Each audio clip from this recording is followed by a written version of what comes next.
नमस्कार शेतकरी मित्रांनो. जांभूळ हे फक्त झाड नाही, तर आपल्या आरोग्याचे, पर्यावरणाचे आणि पुढच्या पिढीचे संरक्षण करणारे झाड आहे. जांभळाचे झाड उष्ण आणि दमट हवामानात उत्तम वाढते. त्यासाठी निचरा होणारी सुपीक माती सर्वोत्तम मानली जाते. लागवडीसाठी शक्यतो कलमी रोपे निवडा, कारण कलमी रोपाला 3-4 वर्षात फळे येण्यास सुरुवात होते.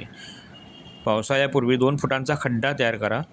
त्यामध्ये चांगली माती, शेणखत, कंपोस्ट खत आणि थोडे कडुलिंब पेंड मिसळा. सुरुवातीच्या काळात रोपाला नियमित पाणी द्या, पण मुळाशी पाणी साचणार नाही याची काळजी घ्या.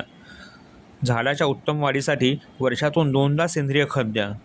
शेणखत, गांडूळ खत, जीवामृत आणि दशपर्णी अर्क यांचा वापर केल्यास झाड निरोगी राहते.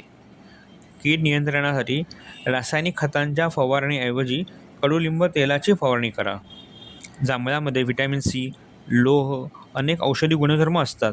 मधुमेह नियंत्रित ठेवण्यासाठी जांभूळ अत्यंत फायदेशीर मानले जाते. झाड मोठ्या प्रमाणात ऑक्सिजन देते, असंख्य पक्ष्यांना आश्रय देते आणि पर्यावरण समृद्ध बनवते.